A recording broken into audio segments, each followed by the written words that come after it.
Let's get educated. That's why we're here, to bring you the stories impacting K-12 classrooms and college campuses. It's time for a little education. Welcome one, welcome two, welcome three, and welcome all the rest of you too. I am Katie Patrick, joined by David Fiorazzo. Hello. And today it's all about letting them eat bugs. Bugs, like A Bug's Life, the movie, but not. We have a middle school English teacher in Utah who gave students bugs to eat. Why, David, you may ask? Well, she said that humans must stop eating cows if they want to save the planet. How can that be, David? Well, it was in class. It was for a climate assignment on cows killing the earth. So they're blaming it on cows now. So human beings are the problem. Cows are also the problem. And there's only one right answer to this essay. The article says Americans should be eating bugs. Now, that was a teacher in Utah.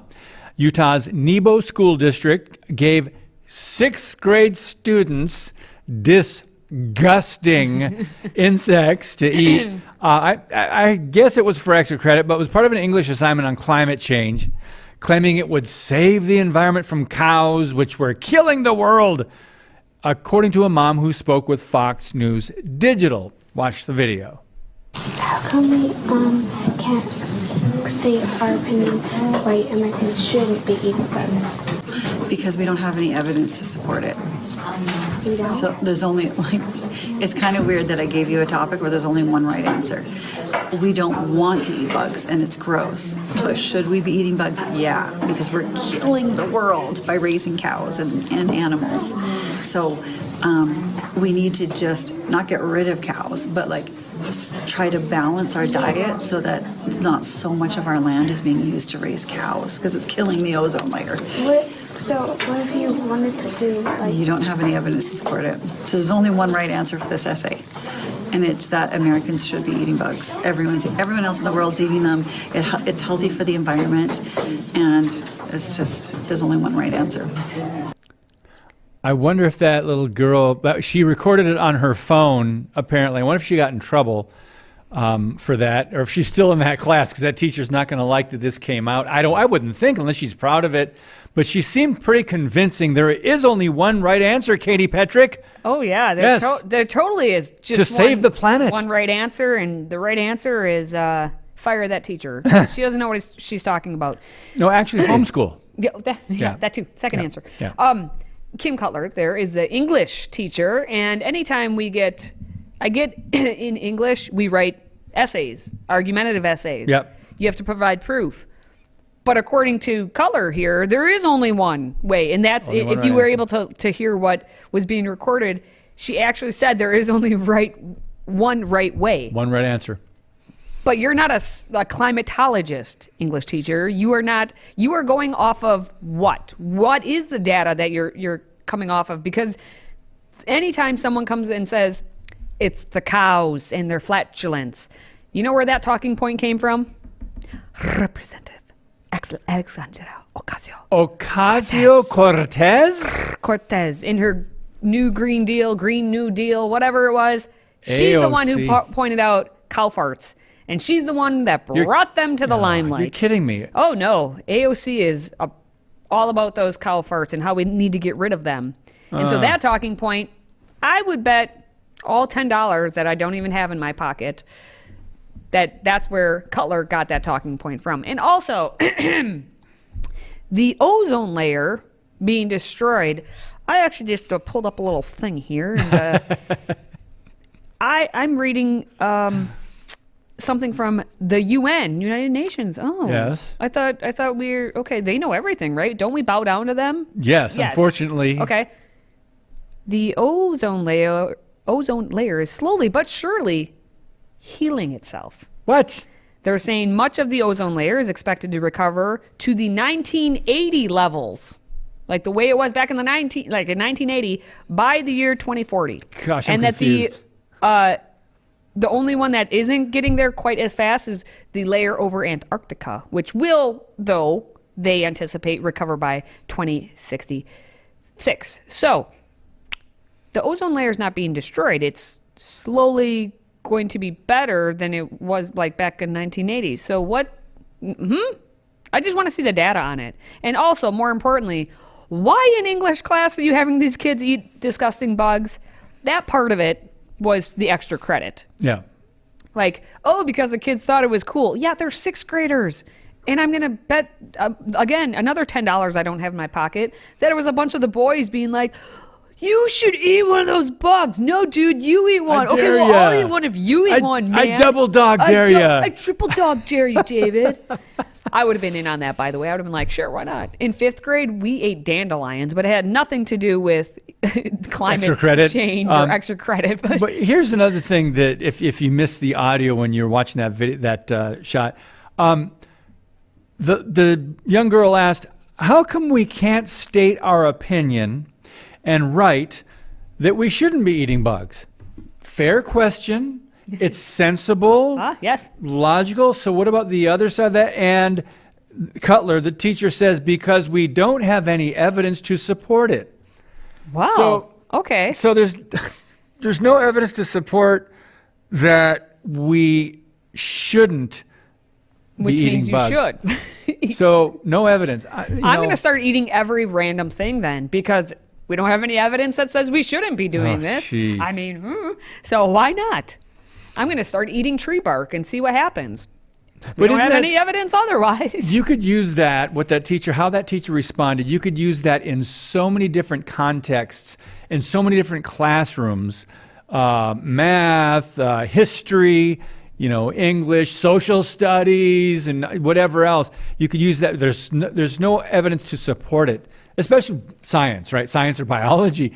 And you could use that just to shut down the possibility of another opinion, as that young girl said. Or what if she wanted to write a paper on it? Nope, can't do it. Can't do it. And the thing is, she even, like, the girl tried to say it again. What if you wanted to? And then the teacher interrupted her again, saying, you don't have any evidence to support it.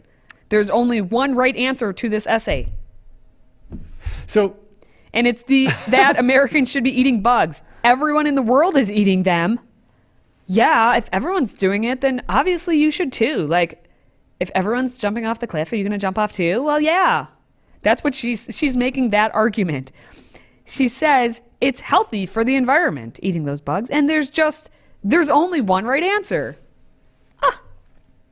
So really quick, Katie, what we did a show earlier in the week about a college where the judge was shut down. Where was that? Do you remember where that was? What state?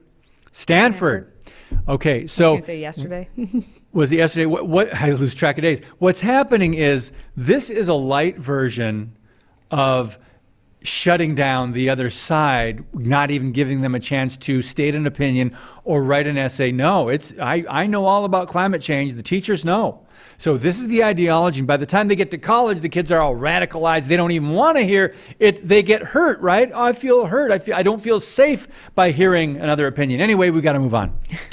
Still to come, Vermont looks to make an example of a Christian school that refuses to compete against biological men. Get ready for the backlash. We're discussing that next.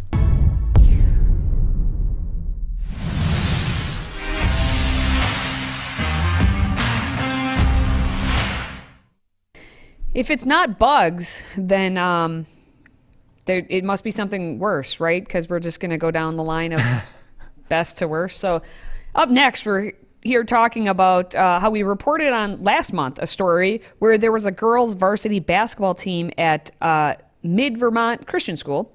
And they, at the time, chose to forfeit a playoff game rather than play against a team who had a male player. Kudos to you. Yeah. Well, that male player is like saying, I'm a female. And so when that happens, then automatically suit up. And so because the girls' basketball team forfeited that game, now everyone else is going to get punished for it. The entire school is being punished. The Vermont Principals Association released a statement banning, again, Mid-Vermont Christian School, so MVCS, from all Vermont Principals Association sanctioned activities and tournaments going forward. So in other words, the school it teaches pre-K all the way through 12th grade, cannot participate in any athletic or interscholastic event that is falling under the VPA's purview, right? So the vote, of course, from the executive board of the VPA was unanimous. 15 members, 15-0, all said, wow, that Christian school with the girls not wanting to play against the boy. Wow. Let's punish everyone now. Woke. Who's Woke. there? Sleepy? Oh. Moral relativism? Insanity who? Yeah, Don't exactly. mind if I do. All right. That's so sad. I mean, It is really sad. Yeah, I give them a lot of credit. I mean, I know other schools are probably going to do this too. Some will go along with it and say, yeah, I know. Hey, sorry, girls. There's a boy on the other team, but we don't want to make any waves. I know there are probably a lot more like that. Oh, yeah. But I hope to hear more stories about some of these that are actually saying, you know what? No, this isn't fair. It isn't right. I mean, even Caitlyn Jenner, he even says it's not fair And it's not right. for boys to compete with girls. Yeah. Well, and just like you're saying, it was in the playoffs when Mid-Vermont Christian That's School right. was going to face this team, which means all the teams that played against this other school with the boy player had already Yeah. played him all season and continued through the whole playoff schedule. And the fact that because you stand up for principle and truth, you're getting shut down. This is going to go. This is a much bigger story and going to kind of make waves around the whole nation. Coming up, I think, in the next school year. I think they're just like not over it for this school year, but I think we're ramping up for a bigger fight even this next school year because there's going to be even more boys who are like, I'm a girl, I'm going to go on the female sports teams. Yeah, it's got to come to an end here. I do want to go back again to one of my go-tos, and that is I wonder what my great-grandparents would say when they hear this Vermont Principal Association's so-called best practices for schools regarding transgender and gender nonconforming students. So I'm going, all right, if they heard that, they go, what's transgender? What's gender nonconform? What are you talking about? When you start having, and we do this with headlines, we do this with like titles for people. When your headlines or your lines for something are longer than what the actual document entails, you know they're trying to just make confusion, make waves. Yeah. Best practices for schools regarding transgender and gender nonconforming students. Ugh. Like, these are words that should not be going together because there shouldn't be best practices. There shouldn't be any need for any practices. And the fact that this entire 15-0 board decided to poo-poo and kick out this Christian school, again, shows you that there's going to be a fight on your hands coming up. Yeah. Well, I mean, it is Vermont. Yeah, right? it's true. And it's a little state, but still. Anyway, I'm just another shout out actually to the head of the school, Vicky Fogg, who was the one who adamantly defended Vicky. decision to withdraw the girls basketball team from the playoff game rather than subject those girls to playing against a male competitor. And those girls, some of them were sad and but they they learned a much bigger lesson and they know that. We've read articles where they said, this was much more important and eye-opening for them than just, if they played another basketball game. Something that is unfortunate is the boys' actual basketball team for the school was pretty good and they almost made it to the state championship. And so now next year they won't even be able to try and make it all the way because of this nonsense. Wow. Nonsense, I tell you. Well, coming up, the nonsense has gone away for one high school football coach who was fired 7 years ago after he would just pray after his games at the 50-yard line by himself. You probably have heard of this story. We're going to talk about it more. Well, he went back to where it all began now because the Supreme Court has ruled for the sane. We finally have a happy ending to this long saga of a story. We're going to talk about it next. Today's show is sponsored by our friends at MyPillow. Save up to 66% on pristine quality bedding, towels, slippers, signature pillows, and much more when you use the code EDUCATED. That's EDUCATED. Educated. Support this show and a great American company.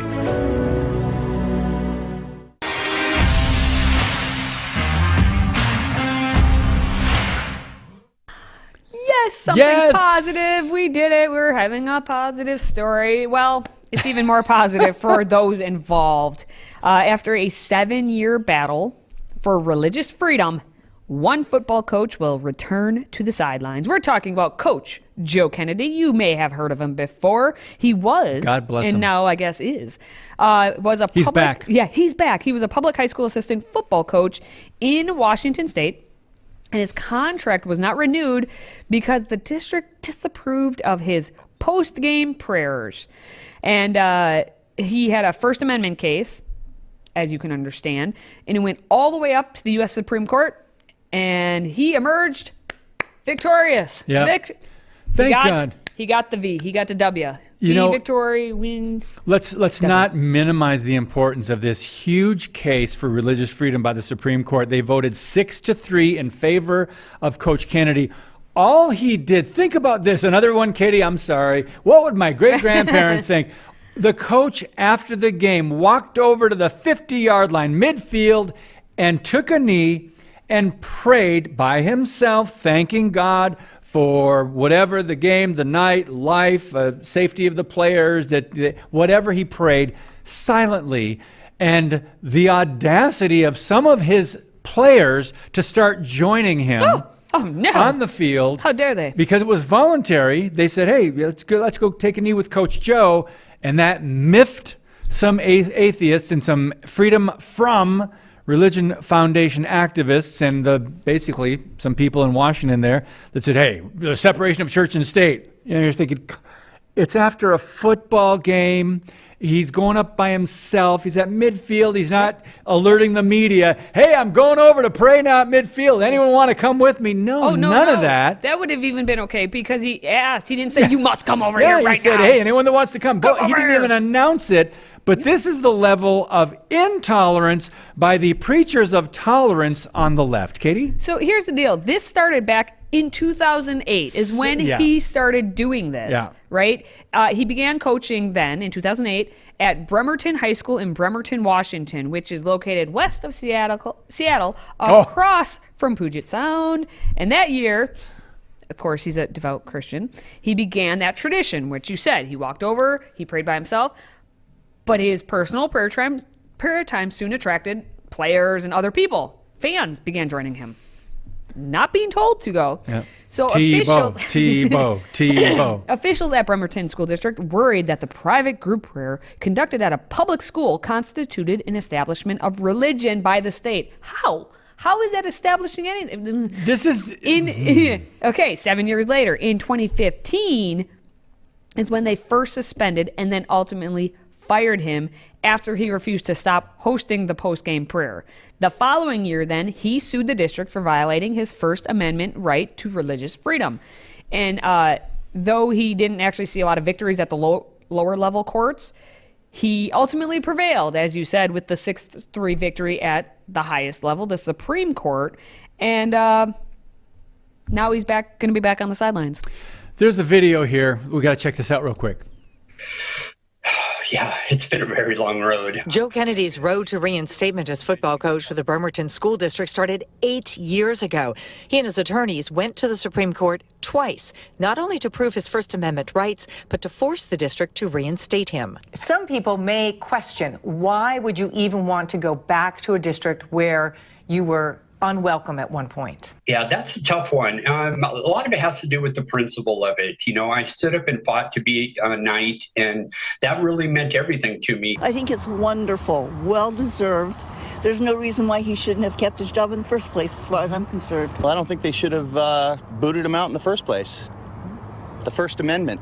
Well, most people I talked with in Bremerton today agree. A few told me they believe the court's ruling violates the separation of church and state, but they didn't want to share their opinions on camera. I have the utmost respect for everybody to be able to speak their mind, and I just hope and pray that everybody in America starts doing that with each other. I asked the district for Kennedy's stipend. He'll be paid $5,300 as an assistant coach. Even if it's just whatever that season is, just to be able to go back and be able to retire on my own terms instead of somebody else's. Kennedy spoke with me today from his hotel room in North Carolina, the latest stop on his speaking tour.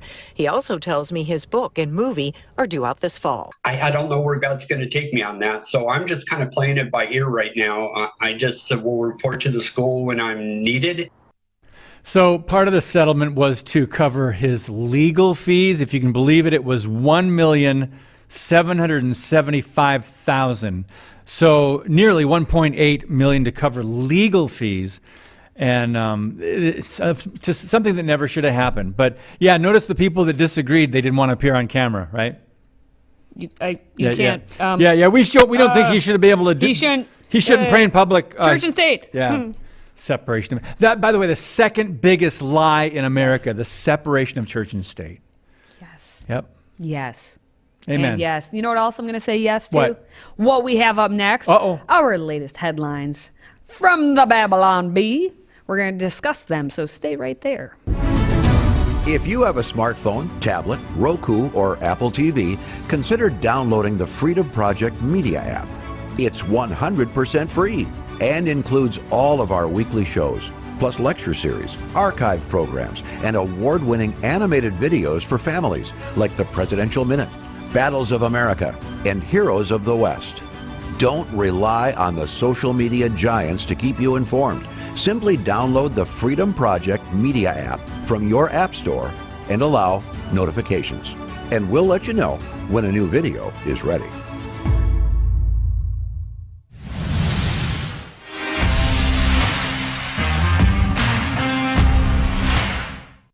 All right, before we wrap up the show for the day, let's take a look at everyone's favorite satire site, the Babylon Bee.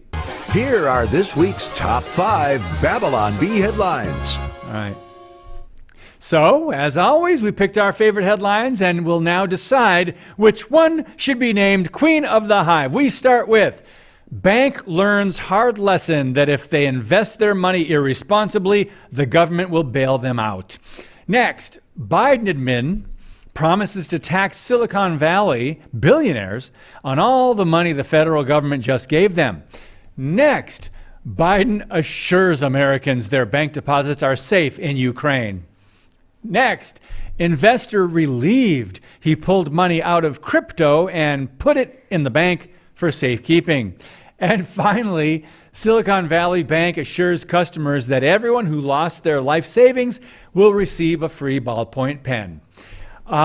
We have a theme, Katie, this week. There's a little bit of a theme. Yeah, just a little bit. I couldn't pick up on it, but I think there's a theme. Well, it was a big story. Well, yes, and I mean, like the big story in 2008 when Obama bailed out all the 2007, 2008, and if you haven't looked at that financial crisis of that, the banks are going to learn absolutely nothing for this because daddy government is there always. Here, have more money. And then after that, we're going to give you more money. And don't be responsible. We're going to give you all this money. And then you invest all that money. And then, the people, the mortgage-backed securities, they're not so backed anymore. And they default. And then you have to file bankruptcy because you can't, all the people come and they want their money back and you can't give it to them. So now, and that's how we get into the financial crisis. Sad. But I like the last one. I think it's the funniest one. It's the one that gives me a little The free ballpoint pen? The free ballpoint pen, because the rest of them are just too true and sad. Well, I want to say, by the way, I know Obama wasn't president until 2009, but the bailouts began, and once that opened the door a little bit, everybody, I mean, wasn't it like GM car companies and all these other industries, hey, we want to bail out too, and Obama just said, okay, sure, it's not my money, it's the taxpayers. Anyway, government. Mine probably would have been the one about the people's deposits safe in Ukraine. Oh, geez, yeah. Because I mean, what do we sell? What is over 200 billion now? That we've sent to 215 billion. I've lost track, but it's probably higher than that. It's just again, that's taxpayer money. It doesn't matter to the government. To the government. It's just, how much should we send? Yeah, 215 billion. Yeah, we'll go ahead. That sounds about right. To Ukraine. Makes sense to everyone, but all of us. Nope. Yeah, I always have to parenthetically insert. Corrupt government, globalist guy, Zelensky, bad dude, but the people there that are innocent, the church and people that are suffering, pray for them. They deserve to be helped, and by nonprofits and whoever else. But anyway, that's going to wrap up our top headlines for the week. Oh. And more satire next time, Katie. Ugh, I always love me some good satire. Well, if you are a fan of satire or of our show, please like, comment, share this if you're watching it on social media. Now, for David, for myself, thank you for watching, thank you for listening, and thank you for supporting this show. Until next time, stay educated.